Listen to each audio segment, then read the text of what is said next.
ya bagaimana di masa Salahuddin Al-Ayyubi ya ternyata kemudian kota Yerusalem ini jatuh ke tangan bangsa Eropa ya pada tahun nanti 1099. Jadi ini memang settingnya perang salib nih cerita kita pagi ini. Perang salib itu dimulai tahun 1095 ya tepatnya 25 November 1095. Ketika itulah pemimpin tertinggi ya kaum Kristen waktu itu Protestan belum ada Pak. Jadi kaum Kristen masih baru satu Katolik ya Paus Urbanus kedua ya Pope Urban II itu 25 November 1095 menghimpun seluruh kekuatan Eropa. Dan sekalian jangan heran kalau kaum misionaris Kristen seperti Billy Graham di Amerika ya Pat Robertson, kaum evangelis biasanya menggunakan istilah crusade, evangelistic crusade ya. Kita ingat George Walker Bush dulu pernah membuat senjata namanya The Crusader ya, jadi dia juga crusade ya, against terrorism ya. Kenapa orang-orang Kristen fundamentalis suka menggunakan istilah crusade ini? Karena crusade ini membawa memori persatuan. Jadi bangsa Eropa dulu itu nggak pernah bersatu gitu ya, kecuali ketika mau merebut kota Yerusalem itu tahun 90. Jadi Paus ini menyatukan, mengajak seluruh ksatria Eropa ya melupakan perbedaan mereka, pertikaian mereka dan bersatu merebut kota Yerusalem ini ya. Sampai pidato dia yang sangat terkenal diterjemahkan dalam bahasa Inggris ya, Paus mengatakan killing these godless monsters is a holy act ya, it is our duty to exterminate this vile race from our land. So bagaimanapun kota Yerusalem itu bagi orang Kristen juga tetap dianggap kota suci Pak, waktu itu. Begitu juga orang Yahudi, begitu juga orang Islam ya. Jadi Paus mengatakan membunuh monster-monster yang tidak bertuhan ini ya, killing these godless monsters adalah a holy act ya, tindakan yang suci, tindakan yang mulia. Jadi Paus menyebut kaum muslimin pada waktu itu adalah godless monsters ya, monster-monster yang tidak bertuhan ya. Nanti belakangan Vatikan minta maaf atas kasus perang salib ini karena nanti menimbulkan kekejaman yang luar biasa ya, menyatukan killing these godless monsters is a holy act, it is our duty to exterminate this vile race from our land. Jadi ini adalah kewajiban kita untuk membasmi bangsa yang jahat ini dari tanah suci kita. Nah, kita tahu kemudian responnya luar biasa. Pidato Paus ini menyatukan ya kesatria-kesatria Eropa, bahkan semangat mereka luar biasa. Karen Armstrong menggambarkan sekitar 150.000 pasukan dan mereka nggak dibiayai Pak. Semangat mereka begitu tinggi ya. Kira-kira kalau kamu mati ini kamu syahid dalam bahasa Islam begitu gitu ya. Maka mereka sampai menjahit bajunya sendiri, menjual hartanya, yang penting bagaimana bisa mati ya secara terhormat di kota suci Yerusalem. Itu kondisinya zaman itu seperti itu ya, tahun 1095 itu dimulai. Dan dari Eropa kita bayangkan ya, mereka menyeberang ya kalau kita lihat peta Eropa itu kan Italia itu di Laut Tengah ya. Dari situ tinggal menyeberang Laut Tengah, mereka kemudian nanti mendarat ke Syria Utara ya, itu kan udah dekat dengan Palestina sekarang ya, dengan jalur Gaza. Dan ternyata pada sebaliknya ya, kaum muslimin di waktu itu berada di bawah kepemimpinan Khilafah Abbasiyah. Umat Islam punya khalifah pada waktu itu ya, punya namanya di bawah kepemimpinan Abbasiyah ya. Tapi kondisi umat Islam sangat menyedihkan, bukan menyedihkan secara fisik ya. Kalau secara materi, secara ilmu pengetahuan, secara sains dan teknologi, umat Islam di zaman itu merupakan umat yang paling tinggi. Ini coba kita bayangkan ya, di zaman itu sudah lahir misalnya ilmuwan besar, bahkan itu abad ke-9 Masehi ya, Al-Khawarizmi Al-Khawarizmi ini menulis kitab yang monumental, Al-Jabr wal Muqabalah. Dia sudah banyak melahirkan rumus-rumus penting termasuk menemukan angka nol. Ya, di waktu itu sudah lahir pula ilmuwan muslim Abu Raihan Al-Biruni. Ini diakui di barat sebagai ilmuwan yang ensiklopedik. Dia menguasai berbagai bidang ilmu, matematika, astronomi, ya, sampai kepada perbandingan agama. Abu Raihan Al-Biruni diakui sebagai salah satu peletak dasar ilmu perbandingan agama di dunia.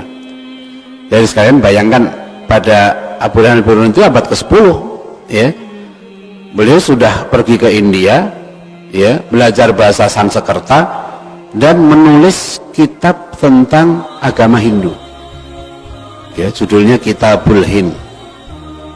Ya, jadi kita bisa bayangkan di abad ke-10, ya, orang Islam itu sudah pergi ke tempat yang jauh, belajar agama setempat dan menulis buku tentang agama Hindu. Padahal beliau juga ahli usuluddin, ya, beliau juga ahli dalam berbagai bidang yang lain.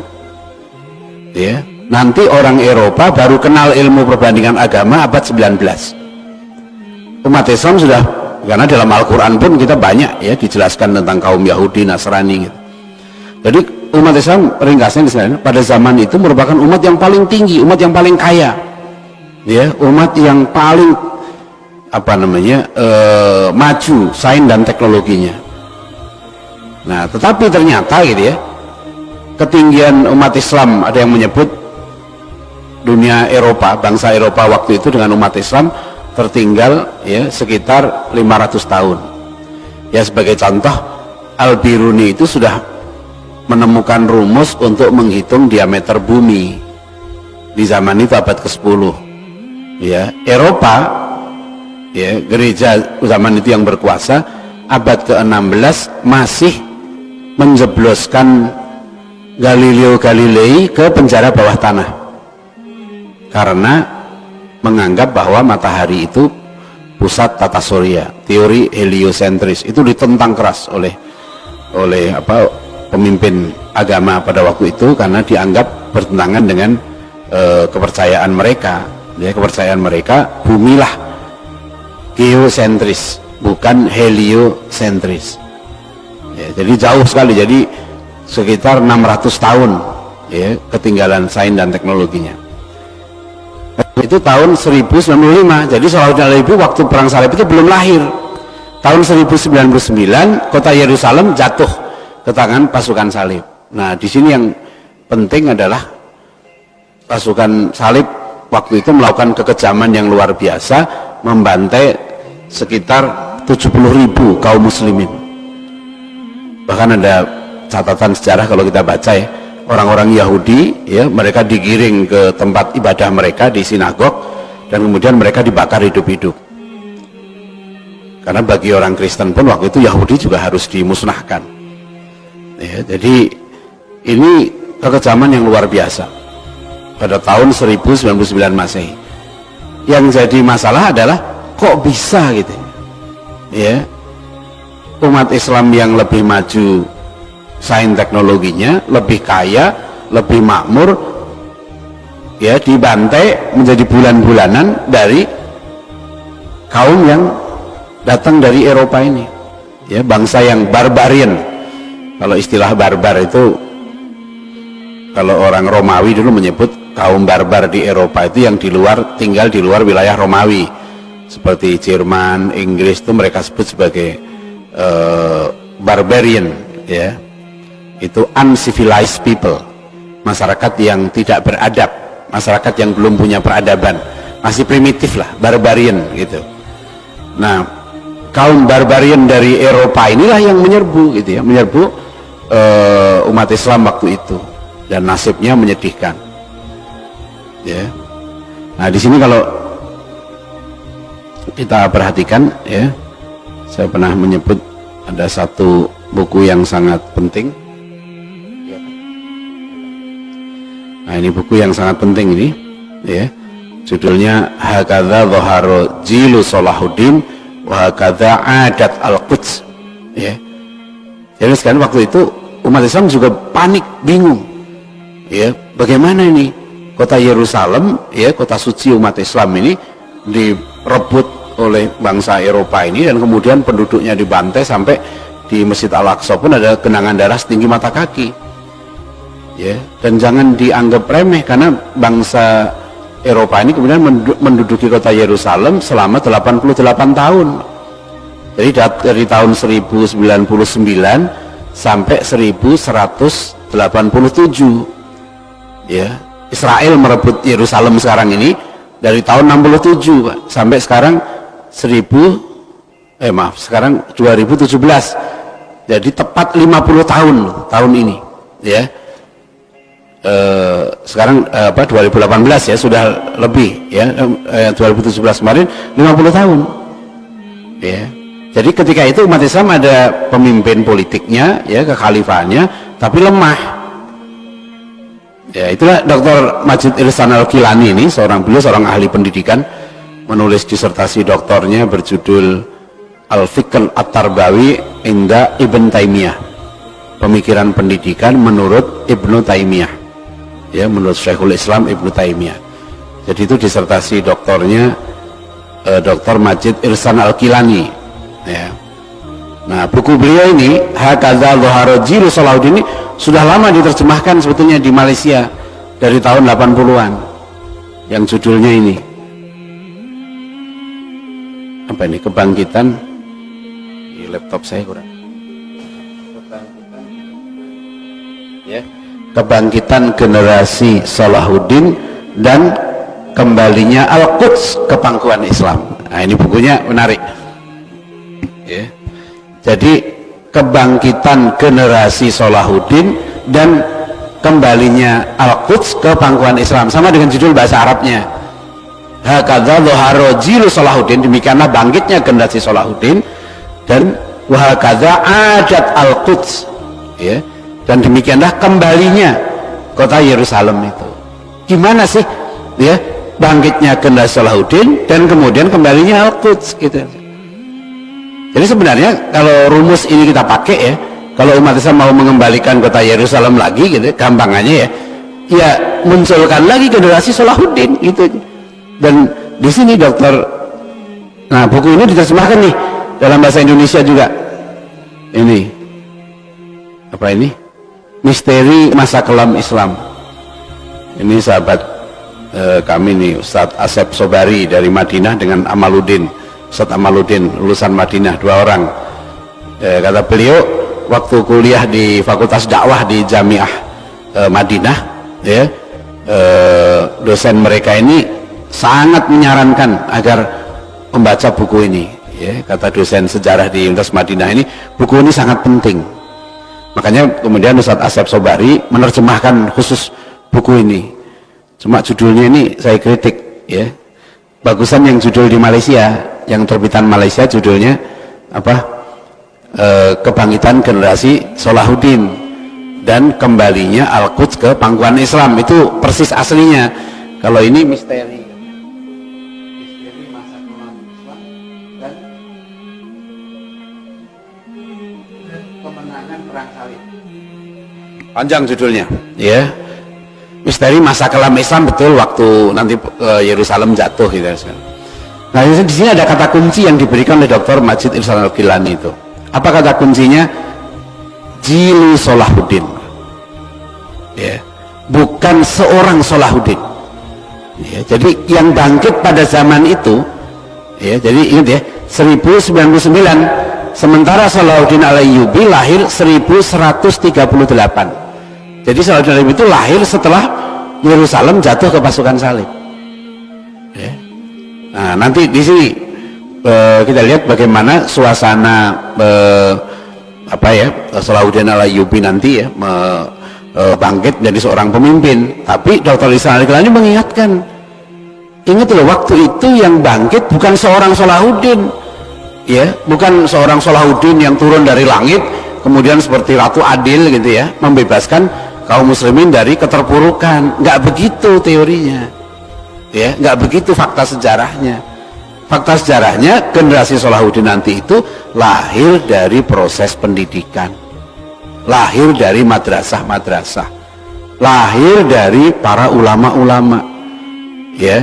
Jadi kenapa nanti ada modelnya? Sebab model itu yang kita bisa tiru, model pola kebangkitan ini melalui pendidikannya yang kita bisa contoh. Jadi kalau kita sekarang ingin merebut kota Yerusalem dan ingin tampil sebagai umat terbaik gitu ya, udah ikuti aja polanya, ya. Kalau bangsa barat, Korea, Jepang dan lain-lain dengan model pendidikan karakternya, ya, mereka bisa bangkit. Nah, yang lucu kemudian kita mau ikut-ikutan, ya, model pendidikan karakter di barat, padahal ada beda yang cukup mendasar, meskipun ada persamaan juga, ada irisan antara karakter dengan adab, ya, itu ada irisannya. Tapi kita harus ingat, adab itu basisnya akidah, adab dan akhlak itu basisnya iman, sementara karakter basisnya budaya, pembudayaan. Jadi kenapa orang Jepang itu jujur gitu ya, karena pembudayaan, prosesnya pembiasaan, penegakan aturan, disiplin, tapi bukan karena iman, ya. Kalau kita tidak, man amana billahi wal yaumil akhir falyaqul khairan aw liyasmut, kata Rasulullah, ya. Barang siapa yang iman pada Allah dan hari akhir, maka hendaklah ia berkata yang benar, yang baik, ya. Falyaqul khairan aw liyasmut, ya, atau diam. Jadi berkata yang baik atau diam itu, ya, itu dasarnya itu iman. Man amana billahi wal yaumil akhir falyukrim jarahu falyukrim dhaifahu, ya, kata Rasulullah sallallahu alaihi wasallam, siapa yang iman pada hari Allah dan hari akhir, maka hendaklah dia memuliakan tetangganya, memuliakan tamunya, basisnya iman, ya. Maka proyek penanaman adab dan akhlak tadi itu, ya, memang harus berbasiskan iman, ya, meskipun juga harus disertai dengan pembiasaan, karena iman itu memang akan tertanam dengan proses pembiasaan. Ini yang membedakan. Jadi modelnya itu ada. Ini generasi yang bangkit di zaman Salahuddin Al-Ayyubi itu, ada generasi Salahuddin, bukan. Jadi nanti jangan berharap begini, ya, ini sebentar lagi 2019, ya, nanti kalau 2019 kita pilih presiden, gitu ya, yang tepat, ya, yang kualitasnya seperti Salahuddin Al-Ayyubi, ya, itu akan, umat Islam akan bangkit menjadi umat yang terbaik. Nggak begitu prosesnya, ya. Bukan berarti pemimpin 2019 yang baik itu nggak penting, bukan. Tapi kalau kita bicara kebangkitan satu umat atau satu bangsa, itu dilalui dengan kebangkitan generasi, ya. Dan kebangkitan generasi itu melalui proses pendidikan. Ini mohon sekali lagi, kalau saya ngomong pendidikan, jangan di kepala kita tergambar sekolah, ya, karena sekarang kalau orang dibilang pendidikan itu Kementerian Pendidikan, itu urusannya sekolah, karena Pak Menteri ngurusnya sekolah saja. Pak Menteri nggak ngurus pendidikan secara umum. Kalau ada anak tawuran di luar pagar sekolah dan di luar jam sekolah, ya, gurunya bilang, oh itu bukan tanggung jawab kami, ya, karena dia di luar jam sekolah gitu, ya. Enggak, kalau kita maksud pendidikan ini semua proses untuk menjadikan manusia menjadi semakin baik, itu proses pendidikan. Jadi generasi ini lahir dari proses pendidikan. Kalau kita bilang pendidikan itu bukan sekedar sekolahan, ya, sekolah itu bisa menjadi tempat pendidikan, bisa juga menjadi tempat penghancuran, ya. Jadi kalau di sekolah itu dia diajarkan ilmu yang salah, diajarkan perilaku yang salah, maka produk dari sekolah itu bukan tambah dekat dengan Allah, ya, dia makin jauh dari Allah, akhlaknya menjadi semakin tidak mulia, dan bahkan kemudian dia bisa menjadi orang yang merusak masyarakat karena salah, ya. Dia tidak tahu nanti bagaimana meletakkan sesuatu pada tempatnya yang betul, bersikap adil dan beradab itu. Jadi ini buku yang utama.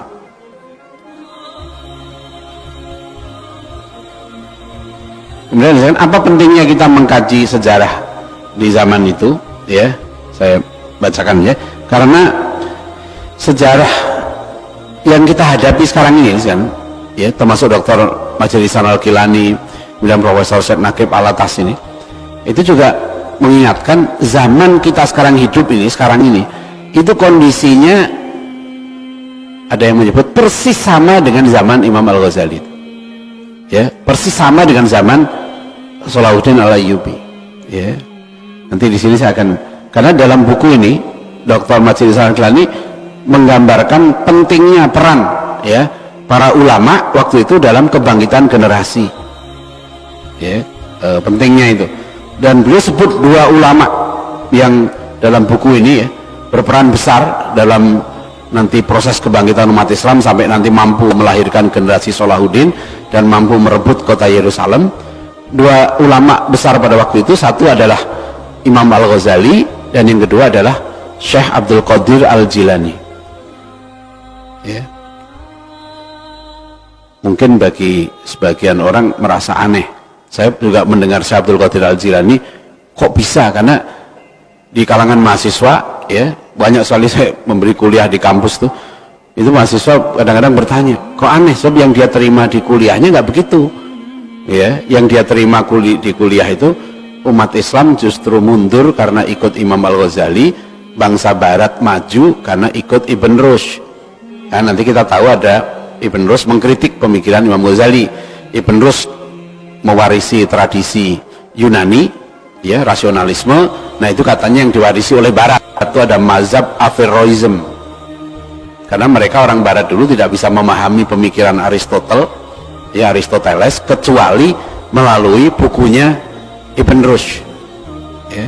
Maka orang Barat menyebut Aristotle itu guru pertama, Ibn Rushd itu guru kedua. Nah, kata ini para mahasiswa ini diajari oleh dosennya, bangsa Barat maju karena ikut Ibn Rushd, ya, umat Islam mundur karena ikut Imam Ghazali, katanya gitu. Nah, ini salah besar, ya. Ada seorang profesor sampai saya suratin, karena profesor ini sahabat saya, orangnya baik sekali, tapi dia menulis buku yang menulis hal yang sama gitu.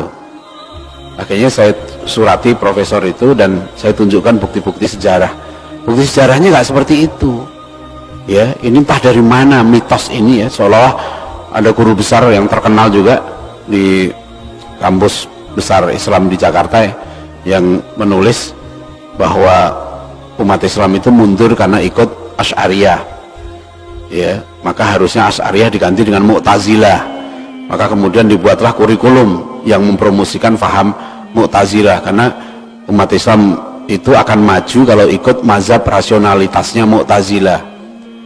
Itu yang hari Kamis yang lalu, ya, kita terbitkan di Republika Jurnal Islamia, ya, Dr. Henry Salahuddin dari INSIS menulis itu mitos Mu'tazilah dan mitos kemajuan umat Islam. Karena di kalangan umat Islam, ya sekalian, ya, terutama yang berpikiran liberal gitu, ya, itu disebarkan faham itu bahwa kalau mau maju, ya, ikuti Barat, dan Barat itu maju karena ikut faham rasionalitas. Kalau dalam mazhab kalam itu adalah Mu'tazilah, ya. Ini nggak betul, ya, ini mitos-mitos yang tidak betul. Nah, kita lihat bukti Dr. Majid Ihsan Al-Gilani membuktikan bagaimana buku ini, gitu, ya, membuktikan proses kebangkitan umat Islam sampai lahir generasi Salahuddin itu seperti apa. Nah, itu, ya, karena kondisi kita ini sama. Ternyata ada pengaruh yang sangat besar, gitu, ya, dari nanti dua ulama tadi, ya. Di sini nanti akan saya tunjukkan bagaimana pengaruh dari Imam Al-Ghazali itu, ya, terhadap bangkitnya generasi Salahuddin ini, ya. Jadi karena sama, kalau Al-Atas mengatakan sang Imam Al-Ghazali itu hidup di era pergolakan agama intelektual yang diakibatkan oleh masuknya pandangan alam asing, alien worldview, ke dalam pemikiran dan kepercayaan kaum muslim secara diam-diam yang dibawa oleh para filosof muslim dan berbagai aliran yang menyimpang. Kini kaum muslim juga menghadapi tantangan yang sama yang muncul dari filsafat dan sains Barat modern sekuler, teknologi dan ideologinya yang menggerogoti nilai-nilai gaya hidup, pemikiran dan kepercayaan serta pandangan hidup muslim. agar terjadi perubahan radikal yang sesuai dengan worldview sekuler. Maka tadi salah satu buku penting ya di dunia modern yang sudah diterjemahkan dalam berbagai bahasa, itu buku yang ditulis oleh Profesor Syed Naqib Al-Atas ini, judulnya Islam and Secularism.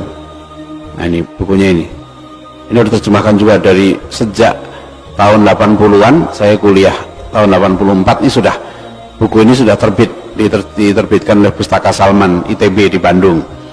Itu Islam dan Sekularisme. Ini buku sudah bisa dikatakan buku klasik ya, artinya buku ini sudah diterjemahkan dalam puluhan bahasa di dunia ya, sampai bahasa Cina ya, bahasa Rusia.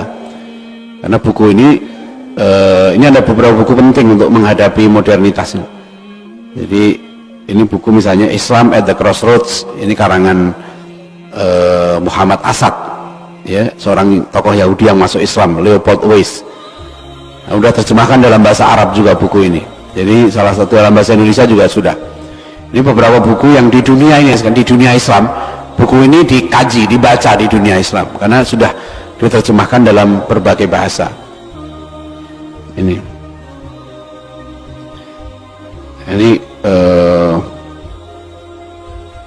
Muhammad Iqbal, seorang pemikir besar Pakistan ya, beliau juga mengingatkan ya, dalam buku Muhammad Iqbal nulis bukunya ini tahun 1930, beliau sudah mengingatkan tahun awal 30 itu ya, believe me, Europe today is the greatest hindrance in the way of man's ethical advancement. Jadi kata Iqbal, Dr. Iqbal ini ahli filsafat barat, beliau penyair yang sangat terkenal di Pakistan ya, di dunia Islam, bahkan buku-bukunya sudah terjemahkan dalam bahasa Indonesia juga. Beliau mengatakan, percayalah kepada saya bahwa Eropa ya zaman ini ya merupakan penghambat terbesar ya dari kebangkitan akhlaknya umat manusia. Jadi yang paling berat manusia menjadi manusia beretika, berakhlak itu, kata Iqbal, adalah hambatan terbesarnya adalah Eropa, nilai-nilai barat ini. Prof. Al-Atas juga sudah mengingatkan ya, saya sudah menyebutkan bahwa tantangan terberat yang dihadapi oleh umat Islam ya, bahkan umat manusia yang kita hadapi sekarang ini adalah the challenge of knowledge, tantangan ilmu pengetahuan ya, bukan karena bodoh tapi karena kacau ilmu-ilmu yang disebarkan oleh Western civilization, peradaban barat modern ini ya. Jadi kenapa nanti diingatkan tantangan terberat, bahkan dalam bidang akidah, seorang ulama besar India, Syekh Abdul Hasan Ali An-Nadwi ya, juga mengingatkan belum pernah umat Islam menghadapi tantangan ujian iman yang seberat seperti sekarang ini ya. Jadi kemurtadan yang merata di mana-mana, di sekolah, di rumah, kata beliau. Apalagi beliau nulis buku ini tahun 70-an ya, belum ada internet ya, belum seperti sekarang ini. Sekarang tantangannya lebih berat lagi. Di buku Powerful Ideas ya, terbitan Australia ini, Prof. Al-Atas juga dikutip mengatakan tantangan yang terberat yang dihadapi ya oleh dunia, oleh umat manusia sekarang ini adalah confusion throughout the ages ya. Apa yang paling serius sekarang ini adalah more serious and destructive to man than to this challenge posed by Western civilization. Jadi peradaban barat modern inilah yang paling merusak. Nggak pernah ada dalam sejarah manusia sekalian, kata Prof. Al-Atas ya, pemikiran peradaban yang lebih merusak umat manusia, merusak alam ya, selain yang ditimbulkan oleh peradaban barat modern ya. Kalau dulu ya sekalian ya, orang-orang primitif ya, kita bisa melihat ya, orang-orang dulu itu tidak merasa sebagai Tuhan. Tapi kalau peradaban barat modern ini, kata Prof. Al-Atas, man is deified, God is humanized. Manusia diangkat jadi Tuhan dan Tuhan dijadikan manusia. Jadi kalau manusia modern sekarang ini merasa dia berhak mengatur alam, dia berhak mengatur dirinya ya, dia berhak mengeksploitasi apapun juga. Ini yang menjadi problem.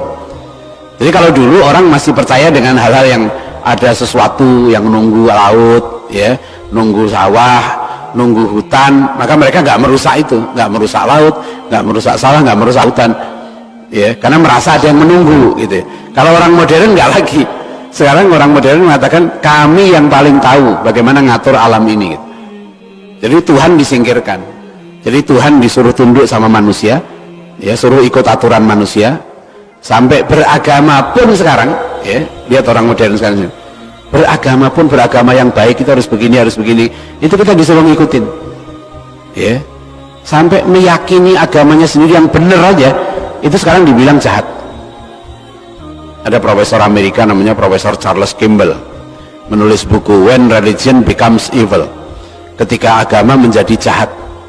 Jadi agama jahat itu ciri pertamanya kalau agama itu punya absolute truth claim, klaim kebenaran mutlak hanya pada agamanya, itu jahat dia.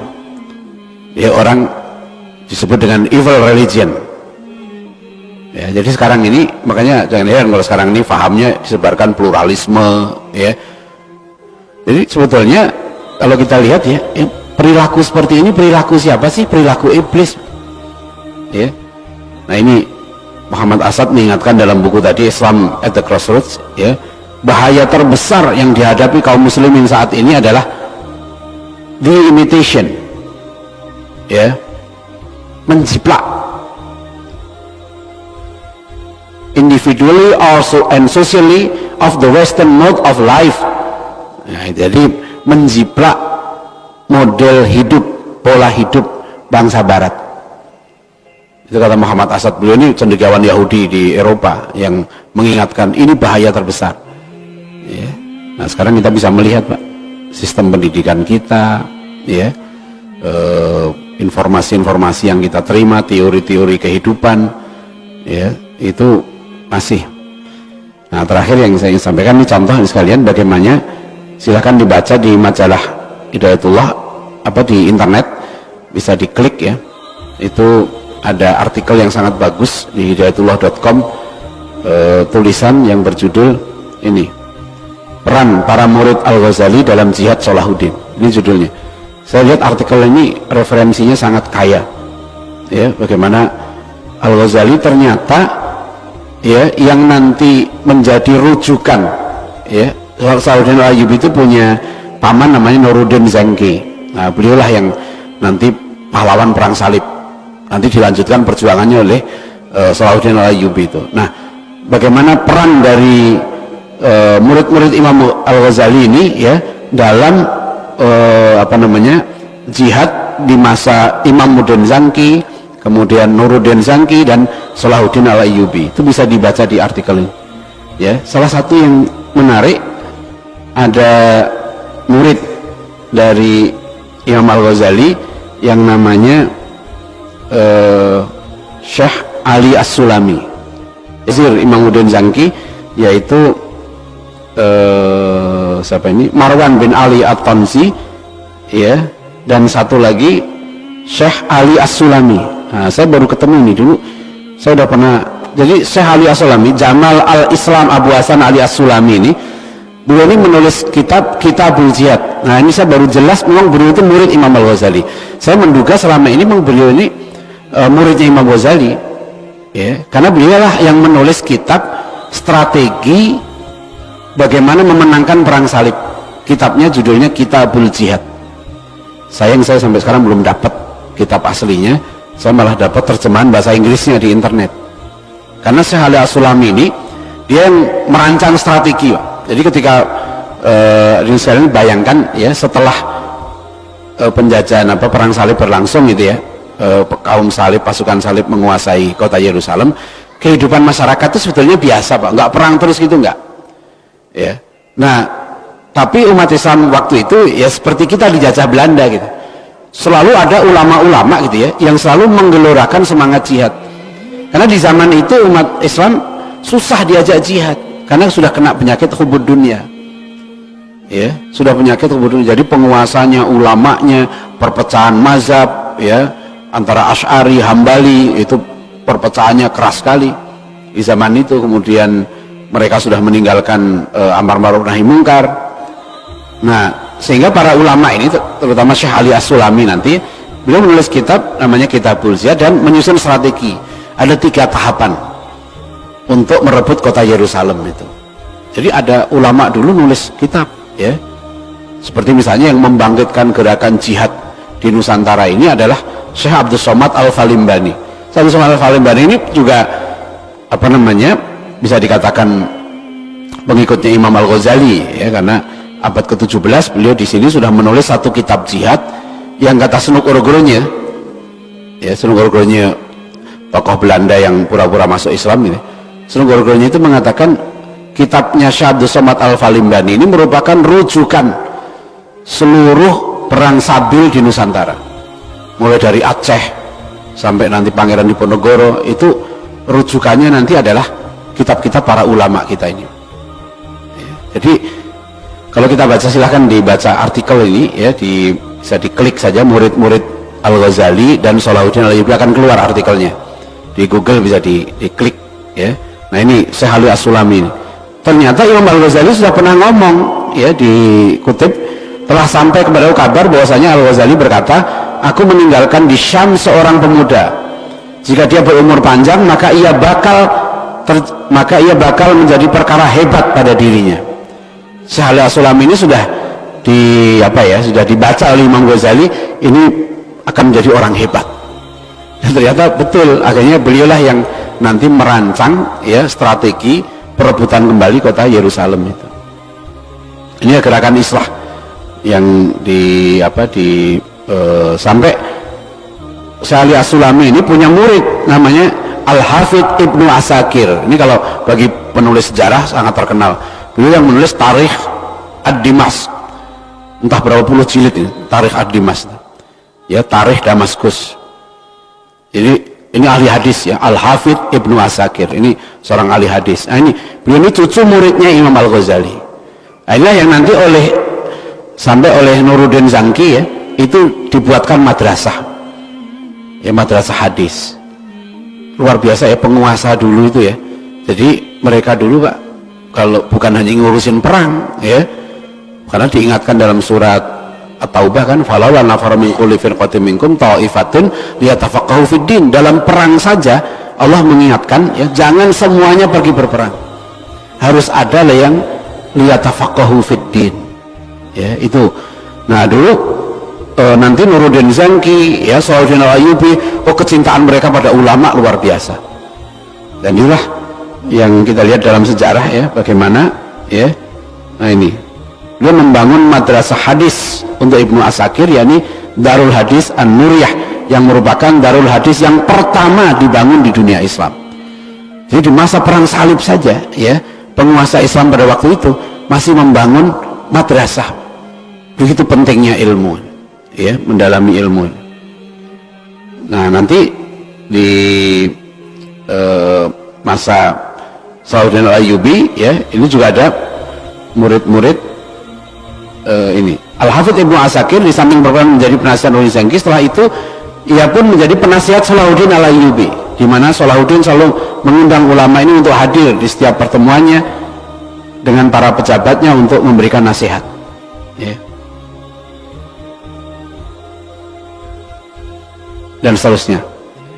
Nah, ini rahimahullah, ya, gambaran singkatnya bagaimana kebangkitan generasi Salahuddin ini memang generasi yang dididik oleh para ulama ini, ya. Jadi muridnya ini mendidik, ya, sampai nanti mereka melahirkan sultan, dan sultan ini begitu hormatnya pada ulama, ya.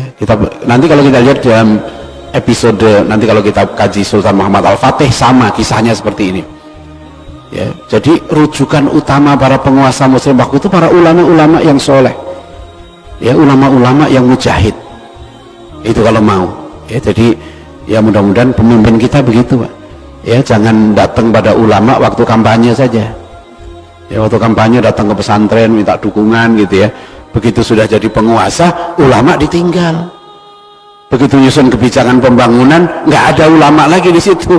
Begitu nyusun kebijakan pendidikan, ulama sudah nggak diikutkan, kan gitu. Kalau dulu enggak, ya, Dulu ulama itu justru yang penting selalu membimbing para penguasa ini. Nah, inilah kenapa mereka menjadi pemimpin-pemimpin yang hebat, ya, satu generasi yang sangat hebat. Demikian rahimahumullah, ya, yang bisa saya sampaikan.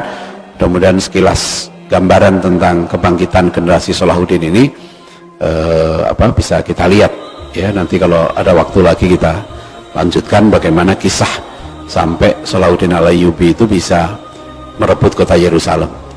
Sebagai gambaran, ya, silahkan lihat film Kingdom of Heaven, yaitu sutradaranya Ridley Scott. Nah, itu gambar film barat yang lumayan menggambarkan kisah Salahuddin, karena Salahuddin Al-Ayyubi ini dikagumi, Pak. Bukan hanya di dunia Islam tapi juga di Eropa, ya, di Eropa juga. Cuma beliau ini, bayangkan aja bagaimana Salahuddin Al-Ayyubi ini, ya, melepaskan pasukan salib gitu, ya, tidak dibantai mereka di Yerusalem, tapi mereka diberi jalan pulang kembali ke Eropa, dan mereka dipersilahkan untuk datang ke Yerusalem kapan saja, tapi bukan sebagai tentara, sebagai peziarah. Dan beliau ingat kisah beliau yang luar biasa tahun 1193 beliau wafat, ya. Sebelum itu kan beliau yang waktu perang dengan Richard Lionheart, Raja Inggris, ya, itu Raja Inggris yang luar biasa, Richard Lionheart itu. Pada saat Richard Lionheart sakit gitu kan, Salahuddin Al-Ayyubi yang ngirim dokter.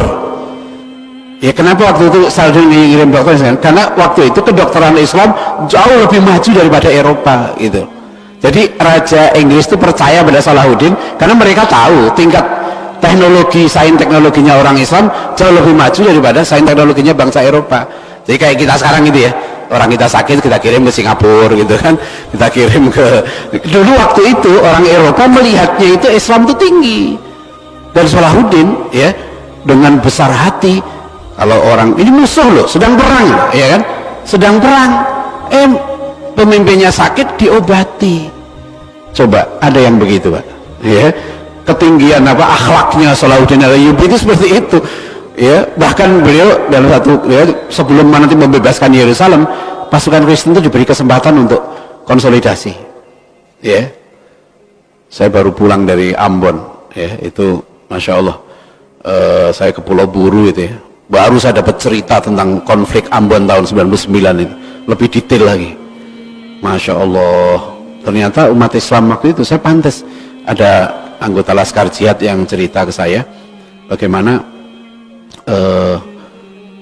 ada seorang anggota Laskar Jihad itu meninggal karena melindungi seorang perempuan. Di waktu itu kan dendam, Pak. Saya ketemu dengan seorang ustadz, ya, di Pulau Buru yang keluarganya habis dibantai. Yang lebih menyakitkan, dia bilang apa? Paman beliau ini dibunuh oleh seorang anak yang non muslim, yang anak itu dari kecil diasuh, ya, ditombak ini pahanya sampai meninggal pamannya itu. Jadi waktu itu betul-betul, jadi orang Islam dia bilang, ada, saya pernah lihat katanya di Selokan ketika orang non muslim dibantai orang Islam, ada perempuan yang masih hidup, ya, warna waktu itu suasana marah, dibantai juga perempuan itu, kan nggak boleh, Pak, dalam Islam begini, perempuan anak-anak itu nggak boleh, ya. Jadi waktu ada sebuah diskusi di Jakarta waktu tahun 2001, saya ingat, ya, juru bicara Laskar Jihad mengatakan, kami itu ke Ambon mendidik orang sana supaya berperangnya Islami, sampai anggota kami ada satu yang meninggal, ya.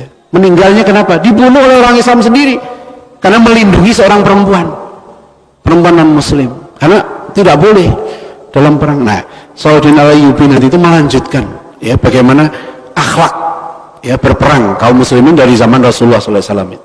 Makanya beliau dikagumi di Eropa, ya. Nah, ini salah satu contoh filmnya itu Kingdom of Heaven.